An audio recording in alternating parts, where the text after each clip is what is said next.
Every Who down in Whoville liked Christmas a lot, but the Grinch just north of Whoville did not. And that's got nothing to do with Kristy Bryant.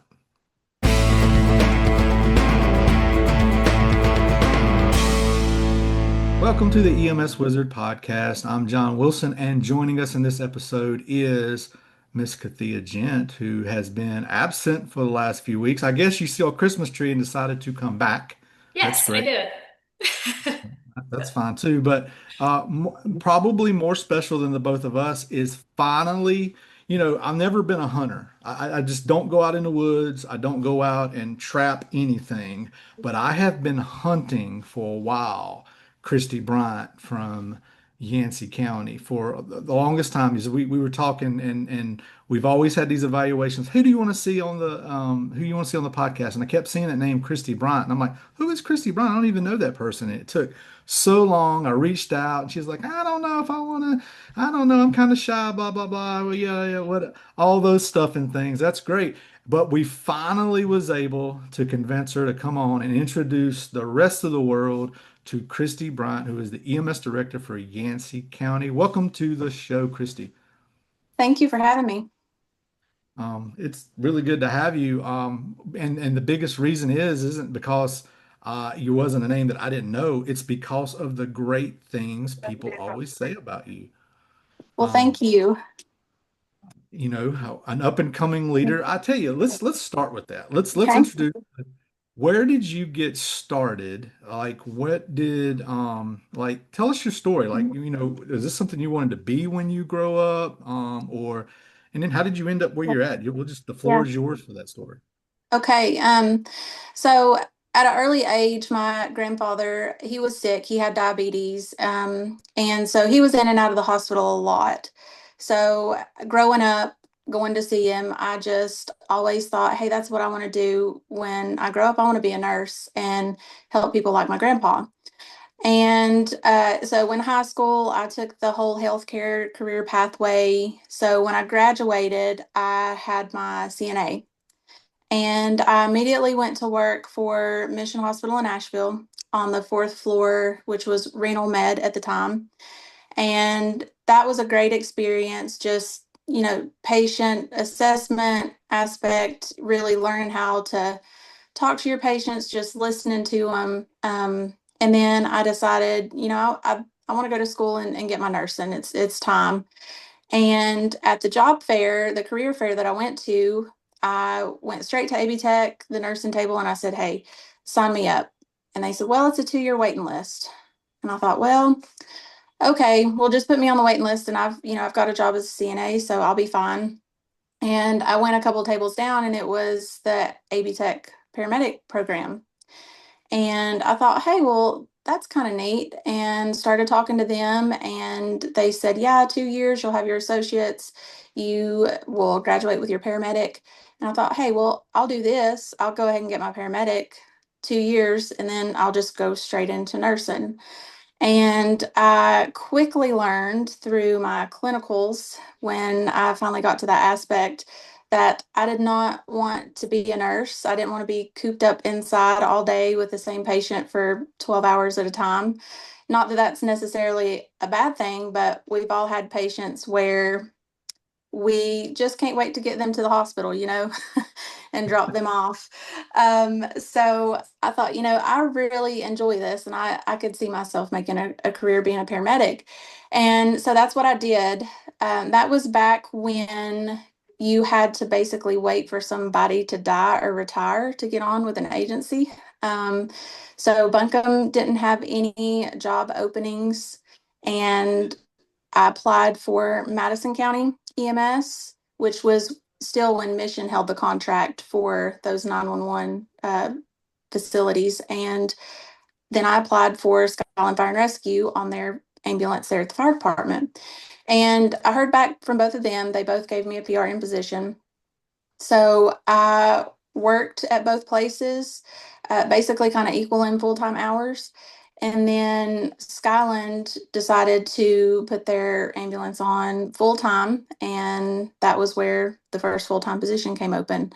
So I spent most of my career primarily on a fire department based EMS service. And that was great getting to see that aspect. We were first into the fire district, which was a very large fire district in South Asheville. They had four substations and or stations total. And then we would provide backup for Buncombe County 911 if they were busy, which they were always busy. So it was a very busy service. And I also worked PRN at Rims Creek Fire Department, which is my home department. I grew up in the Rims Creek Valley, so they held a very special place in my heart, being able to serve the community that I grew up in. So I worked there PRN, and I really wanted to fly. So, kind of getting back to the inspiration a little bit, most everyone in this area and surrounding areas knows or have has heard the name Corey Pittman. Right. And I met him when I was 14 years old in Avery County. My best friend growing up, her grandparents lived in Avery County, and I would go with her on the weekends and just spend the weekend with them. They were such sweet people, and we had such a great time. And her and I were riding a four-wheeler without a helmet up Corey's road. And Corey stopped us and was just nice as he could be and was just talking to us. And as we were getting ready to leave, he said, "You know, girls, I'm a flight paramedic and I see a lot of accidents." And he said, "I would really like to see you guys with a helmet on the next time you come up the road." And so then that just opened up a whole nother conversation of what he did for a living. And so, as I grew throughout my career and took classes, any class I could get with Corey, he's just such a wealth of knowledge and had a way of teaching you to make you not feel like you couldn't understand what he was saying. He just could speak to any audience. So um, I he kind of coached me as far as classes to take and what I needed to do to become a flight paramedic. And I was in one of the last groups of his Corey Pittman flight prep program that he had before he passed away. And in 2018, I got my first flight job, PRN, with Mama, which was very special to me as well because that was the helicopter service in our area and with Mission Hospital. And throughout that time, I had my son, who is now 16, which is hard pill to swallow. So throughout my entire career, and then I met my now husband in 2016, 17-ish, and we hit it off, and I moved out to Yancey County and got married and started a family of our own. He didn't have any kids of his own. And those, shifts were starting to get hard, 24 hours, and just wanting to be home more with my family.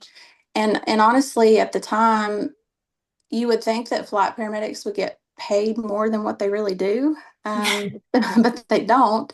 And so it just wasn't, I never really wanted to go full time just because I thought I love doing this job, but there's also just a, a huge risk associated with it. Not that there's any more, not a risk on the ground, but, I thought I just can't see myself working in this profession full time and, it being able to sustain and support my family. So, I ended up and took a EMS liaison position at Mission Hospital. Ned Fowler, who's one of the goats of EMS as well, Right. ended up retiring, and I was able to transition into that role. And it was great because I was able to work a Monday through Friday job, and I was able to be at home in the evenings with my family, and I was also able to still dabble in EMS. So I was the bridge between EMS and the hospital. Um, HCA had taken over at the time, and there was just some things that I didn't like their focus was on. So, I knew that this was just going to be a season in life, that was not where I was meant to be. But it was a blessing in disguise because I got to visit so many agencies throughout Western North Carolina and go to their peer reviews and QA/QI committees. And Yancey EMS was one of the ones that I got to come to. And their EMS director at the time, Clay Carroll, who had been here for 40 plus years, he approached me. He said, "Hey, I'm thinking about retiring." And he said, I think you should apply for my job. And I thought, that you're crazy. I'm not, I'm nowhere near ready to be at this level. And just knowing how long he had been here at this agency, I said, "I'll think about it." And he said, "Well, no, I really want you to think about it." And he said, "I'm going to check back with you in a week." So, and he did. He said, "Have you thought about it?" I said, "Yeah, I have, but I was nervous. I was scared." I said, I just don't know." And he said, "Well, the applications are going to close. Just apply, and you can always tell them no." So I said, "Okay." And then got to thinking and weighing the pros and cons. And really the only con I had was just that it was unknown territory and that I was nervous. And so I interviewed and was selected. So I started here in June of 2023. And that was tough coming into an agency who had their director knew him for 40 plus years. Not only that, but also being a female coming into this role. And, when I first started my career, it was very heavily male dominated. And you very rarely saw any female supervisors, anything like that. Um, and so I had to gain a lot of trust, especially with the older generation that was here. When I started, we had people here that had 30 years tenure. We had 4 or 5 people here that had been with this agency, 30 plus years. So I know they were thinking, who's this new girl? What's she going to come in here and try and change, what we've been doing for the past 40 years? And I had heard through the grapevine that there was one that said, "I'm not working for no female." And I was told, he was quickly reminded he is married, so he has worked for a female for the majority of his life. So That's wonderful. yes. So and ended up, I never was not shown any respect from any of those individuals that, through the grapevine I had heard that weren't so excited that I was coming. I think everyone gave me the benefit of the doubt, which was great. And I think the biggest thing is I didn't come in here and just automatically start changing things. I just kind of sat back, I listened, I met with every full-time employee and said, what are the things that you feel like is going great here? What do you love? What do you wish that you could change? If there's something that you could change, what would you change? And, what's something that you just do not like? And so that gave me a good perspective on kind of getting a game plan and seeing what, put out your little fires that you can first, and then focus on, the bigger problems and the bigger issues at hand. How did you navigate that time frame of it's time to change some things? How did you navigate that on a bigger scale? Because you're still going to have Yeah. that coming in. Right, right. So a lot of it I just, put together and said, in my interviews with everybody, these were the top things that was said needed to change or that they didn't like. And we have staff meetings every month. So I kind of opened it up to the floor and let everybody have an opinion. And I said, I value everyone's opinion. While I might not be able to, take yours and run with it, it's definitely going to help me in my decision making process. And I think that's the biggest thing. I try to let everybody be involved as much as they can in the decisions that they can be involved in and have an input. Where did you get that idea from? Like, what made you do that? What did you have a mentor? Did you take a class? I mean, where did you get that from? Honest, honestly, it was from just previous work experience, knowing, at one of the agencies I was with, there was things that happened that I thought I would never do that if I was in charge because I knew I knew how it made me feel and I knew how it made my coworkers feel. And so a lot of it was just from my past experience with employers that, well, it was one employer, that I thought, this is not the way to do things. And if I had a way to change that, I definitely would. So I've always kept those instances in the back of my mind.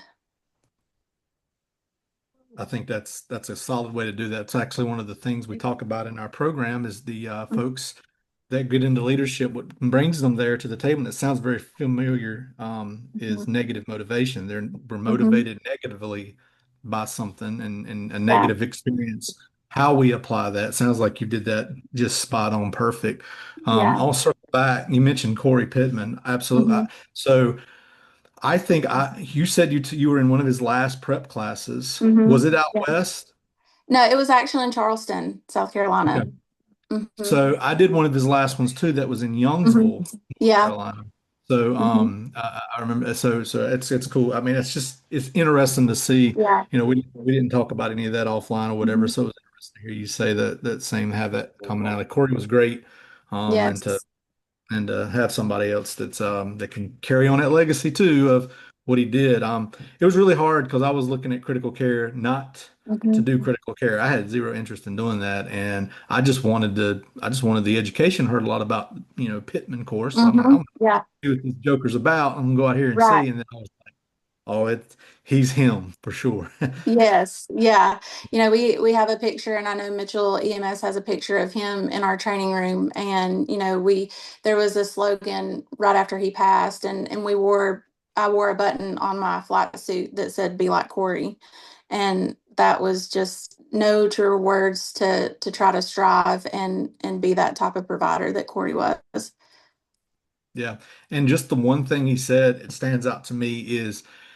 A few episodes we were talking about impact. I think I can't remember exactly what it was, but it was the small things that are done that inspire people. And that story you told about Corey just on a whim, on his way Yeah, of walking away saying, "Hey girls, wear a yeah, helmet," you know, yeah, and it impacted you guys so much just off of mhm, a yeah, one off that yeah, he probably didn't even think or yeah, plan to say those things, and I find yeah, myself the same thing, like wear your seatbelt type stuff to folks, right.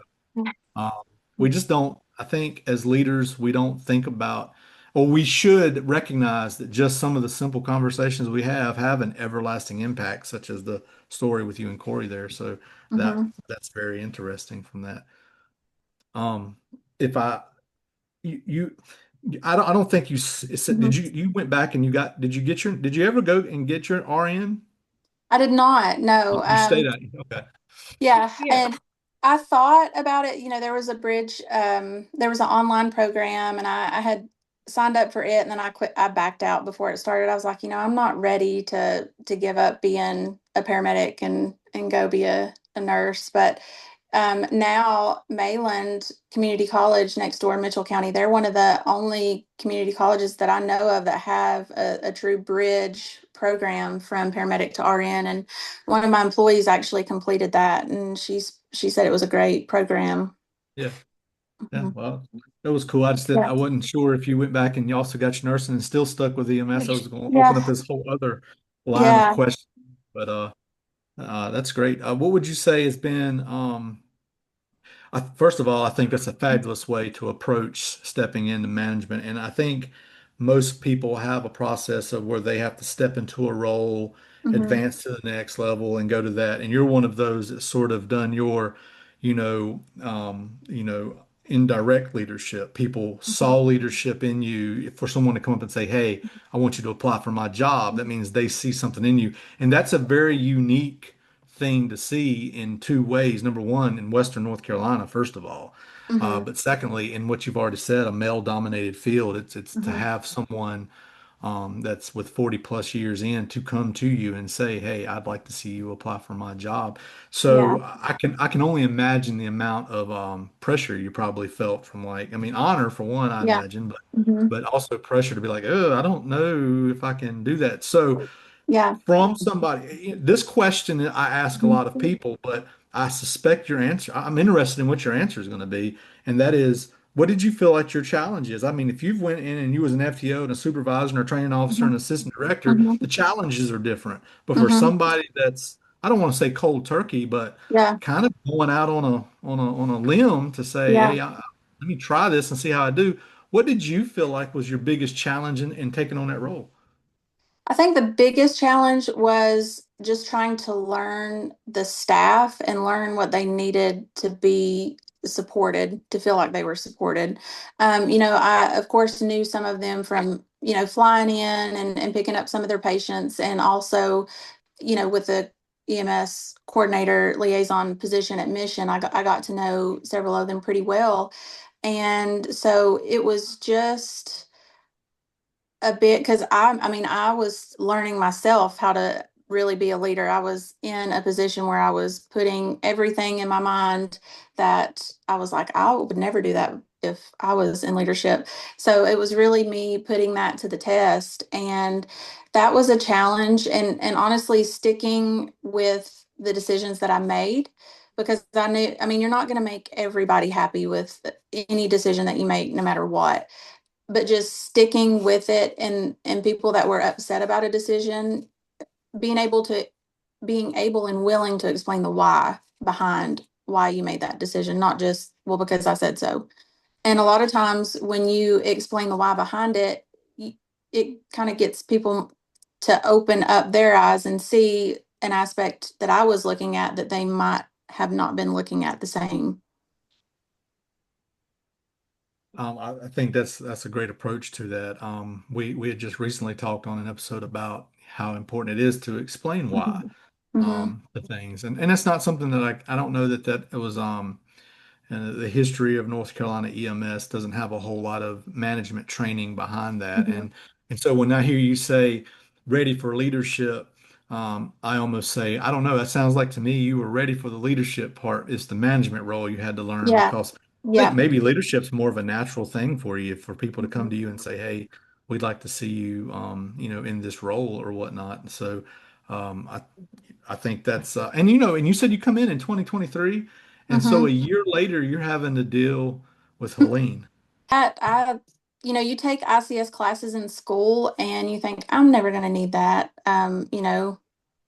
It, you just never think you're going to get to something with that magnitude. And then I lived ICS for probably 6 months after Helene, and I could care less if I ever saw another 214 form or resource request, anything like that. But, and I, there for the first couple of days, we had zero communication. We were cut off from everything. We ended up making a field hospital at the Burnsville Fire Department because we were an island. Both bridges, the bridge getting into Mitchell County to get to Blue Ridge Regional Hospital, was deemed not safe, and water was over the bridge, and we couldn't get over the bridge to get to Mission, because water was over it. And so we were stuck. We were an island for about 24 hours. And we just I had to make some decisions that I thought, man, I hope I'm not going to get in trouble for this, but this is what we've got to do. And I remember it was about the fourth or fifth day, our medical director, Dr. Hareen, finally hiked out and got service where he lived in Asheville, and called and wanted to check on us. And, we'd finally got Starlink at the Burnsville Fire Department, and I just happened to be there, and I saw his name pop up, and he said, I just wanted to check on you guys, make sure you're okay. Is there anything you can do? I'm not sure anything I can do. I'm not sure I can get to you, but I'll try my best to get you what you need. And I said, I just need you to not be mad at me for some of the decisions I've had to make. And he said, no, I understand. He said, we'll catch up later. And he said, just let me know if you need anything. And so the biggest thing about that was, with no communications, we were declared a state of emergency the day before. And I knew where I live, there's a bridge that always floods. So I stayed the night at the command center with the sheriff, the county EM or county manager. There was some county commissioners there, and we just pretty much watched it unfold that night. Um, and I remember it was about the worst hadn't got to us yet. It was just heavy rain. And that Friday morning at about 2:30, the crews went to a cardiac patient and up Green Mountain. And I thought, well, I'll go with them and help. And as we were leaving, they had the patient loaded. They were coming back to Highway 19, and I saw, what looked like a puddle in the distance, and the ambulance swerved to miss it. The car in front of me swerved to miss it. And I followed the same pattern, but I felt the the pavement just give away underneath me. It was a sinkhole that was just growing. And so I didn't know what had happened at the time. It just felt like I was going for one heck of a ride and I didn't know what was happening. So I just remember accelerating as fast as I can, the car's shaking, and I turned the wheel hard left, and I finally, it was like I just popped out of this hole. And my supervisor, I radioed to him because my car was making all the bells and whistles. My watch had called 911. I'm trying to talk to dispatch. They're talking to me on my watch. It was just chaos. And I told my supervisor, I said, will you turn around and come back? I don't know what just happened. And when he did, he got out of the car. He said, did you just come out of that? And I said, out of what? And he said, you need to get out and look at this. And it was a huge sinkhole from the white line to the middle of the yellow line. And so that was the first incident, I guess, of Helene. Wrecked the QRV, so I was without a car. Luckily, I was okay, and the sheriff came and picked me up and took me back out here to the EMS base, and then it just continued from that point on. And my staff though was they were incredible. They stayed, we had no idea if people were going to be able to come into work. I didn't know it. We started hearing a lot of landslides, fatalities. I didn't know if my family was okay. I didn't know if my crews were okay. So we were just waiting, in the morning to see who would try to show up for shift. And we had several people that, worked a week straight just to maintain EMS continuity of care. And my staff, I really am proud of everybody that showed up. My administrative assistant, she showed up at the fire department and cooked for everybody. And so that was she started that, and she cooked and fed everybody for 2 months, from us to the crews that came in to help, all the ambulance crews that we got with assistance with FEMA. And it was just really humbling to see everybody coming together and supporting me, because this is my first large incident, and we all kind of figured it out together. Well, I hope that coming in 2023 and experiencing Helene with that crew shows the type of leader that you are and director that you are. Do you feel like that's probably one of your greater successes, to be able to see your staff and your crews and your team work together underneath what you've created? You've built on what was already there for 40 plus years. Yes, I mean, I can't put into words how much I appreciate them, for supporting me, and it was just mutual support. Anyway, I would have to make them go home and rest, and same for me. They would make me go home and rest. So it was just, I was so proud to see how everybody showed up and just put need their own needs aside to try to help our community. I think when you're explaining all the things that you just went through, that's amazing on so many different levels, from a professional to a personal to almost you'd have to say spiritual level as well, Mhm. to get out and look at, just to get out and look at a sinkhole and say I was in Yes. that, and that was Yeah. this close to Yep. being that, that's almost, a spiritual level. And Mhm. then to describe what you're describing in your EMS system, I think speaks, really for all of Western North Carolina, and that's the resolve the rest of the people never got to see these type Mhm. of stories, these type of experiences and stuff. And I think that's a testament to, you doing it the Mhm. right way, Mhm. to do that. I mean, I hate you have to get trial by fire, Right. uh, Yeah. or whatever.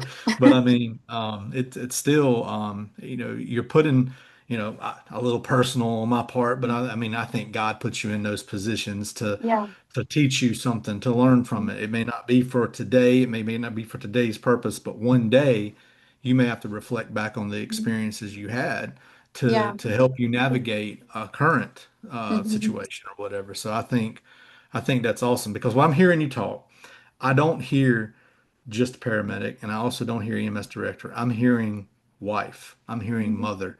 And I Mhm. mean, and I think that's a very important delineation in Mhm. being in that role. In today's world of I guess, a highlight being on mental health awareness and stuff for Mhm. our first responders, for ourselves, for our staff.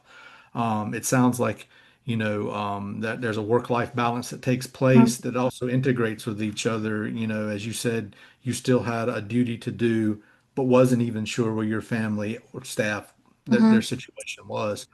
How, how do you, how do you approach it to say, I'm going to have this balance or, to separate those two, or do you? I mean, I don't know. Yeah. It's hard, just leading up to Helene, we knew it was going to flood, but we didn't realize how bad. So my husband and I started making plans. He's got cattle, and so I knew my son was with his dad in Mars Hill, and so my daughter, I said, well, we'll just let her stay with your parents because they live on top of a hill. We won't have to worry about anything. And so she did. She stayed the night with them, and she actually ended up basically living with them for about a month. When I would come be able to get off work and come see her, we would stay there at his parents' house. And partly because our road was totally washed away.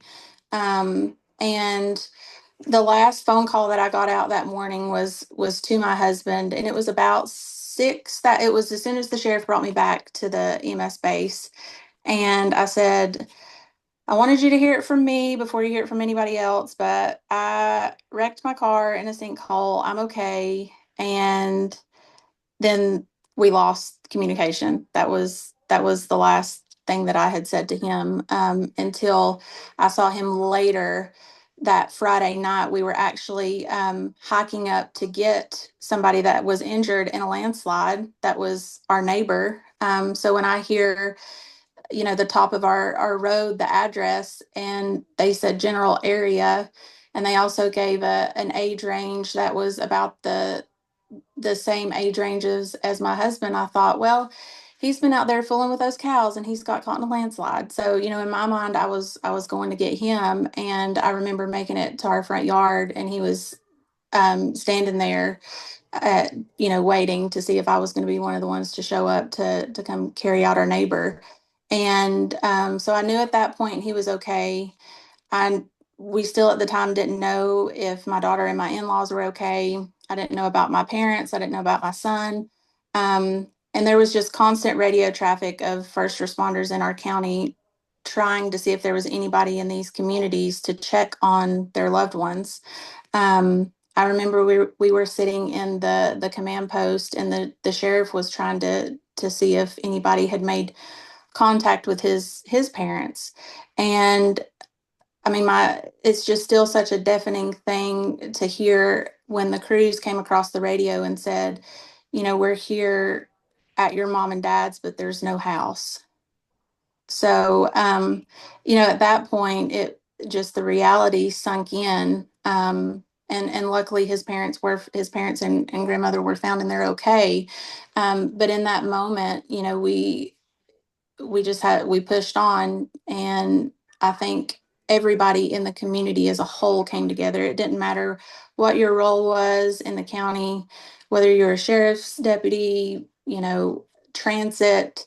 Everybody that could get out, they come to one centralized location and said, how can we help? And so that was what got us through and got everybody, um, out and into communities. A lot of people just started building roads back themselves. My husband does grading, and so he had some of his equipment at home, and he started trying to put the road back. And so just seeing the community come together as a whole, seeing us as an agency come together and everything that we sacrificed, it was just huge. And then I knew, you were talking about spiritual, I knew that God had put me in this position for a reason. And I was just so thankful that he showed my family mercy, and he showed my staff mercy. And we did end up losing, I believe the final count was 15 in our county. But it could have been a lot worse. So um, God puts people in places for a reason, and sometimes we don't always see that reason until, like you said, it could be years down the road. Right. And I think that's a fabulous story to tell. I mean, it's almost, I'm sitting here writing the movie in Yeah. my head. This is like a Yeah. movie. Like, It's what's playing like a movie in my Yeah. head. So. Well, they actually did do a documentary, and it should be out after first of the year. There was a film group that came and did a documentary on several of our stories, and all of the proceeds are going to come back to our county to help with Helene relief. So, Right. yeah. Yeah. And the year after that, Mhm. after that was done, you became a mom all over again. I did. I did. We had a little Hurricane Helene blessing, and we had our Perfect grand for the finale. movie. Yeah. Yeah. We had our little grand finale, little boy Hayes, in July. He's 5 months now. And so that's been, just tough trying to navigate too, the work-life balance. But luckily I have very strong supervisors that are here, and field training officers that step up and fill that supervisor role when they're out. And so everybody knows their role, knows what they're supposed to be doing, and it ran like a well-oiled machine while I was gone. It was hard for me to pull away. I would still check in. I would try not to check in every day, but I would still, say, "Hey, you guys doing okay?" And it was just nice to know that it was nice to see them leading and being able to function in my absence as well. I think that's wonderful. It's inspiring for sure. Mhm. Yeah. Yeah, I think if there's anything that you would ask from a director level, I've had to be in that role a few times, but I also had that feeling. I mean, I've done it both ways of like, let me make sure everything's done and almost micromanage to just a fault. That's Mhm. a fault that Yes. I had to finally get to a point to where it's like, I'm not going to do anything. I'm just going to let it ride and see what Mhm. happens and the feeling that you get from, you know, you almost say, did they ever need me? Right. When Yeah, I they, know. It's like I'm gonna take some extra time off. You guys don't need me. And they're like, no, come back, please. So, right. I yeah. think So that's that's one of the great. best feelings when Uh-huh. you're able to just kind of let go and Uh-huh. watch them grow into themselves and grow into everything that you've mentored them with, and take the bits and pieces they've seen from you, but create it into their own, but everything still functions Yes. as Hmm. if you are there. I think that is the greatest reward to see in any Hmm. position. Yes, it definitely is. Terry's not here to ask it, but we'll wind down. He Okay. You don't have he to he answer. he likes to ask the question of the Don't important fall part, and for I it. think you've already answered a lot of these Mhm. things. If you had to identify to get through these things that you have to do on a daily basis, we have to do that with friends. Who is your best friend?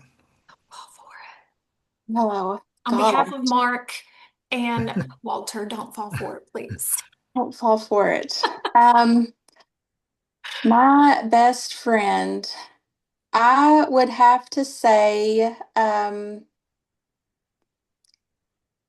honestly, I guess it would be my husband, because I come home and I offload onto him, and he is not medical at all. So it's kind of funny because he doesn't understand anything, or sometimes the severity. Um, because I have to, like, I'll come home and be like, we had a GSW, and he's like, a GSW, like, you know. Same So conversation I have with my wife. yeah. Hilarious. So it's just, I'm like, so then I get to, talk it down a little bit. But and then I have another best friend that used to be in EMS, and so she gets it. She's no longer in EMS anymore. But she understands like the lingo and stuff. So if I do need to unload about a call or something, I can go to her. And if I need somebody more understanding that can talk me through things, I go to her. But if I'm just needing to unload about the day, it would be my husband. I love That's great. that neutral spouse Yeah. that knows nothing, because it's almost like it makes your day a little less chaotic when Yes. you have to Uh-huh. kind of explain it to them. Right.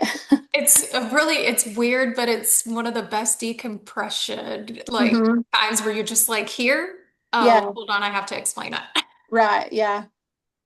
No. Well, it has been awesome. I'm gonna let you off the hook now. Okay.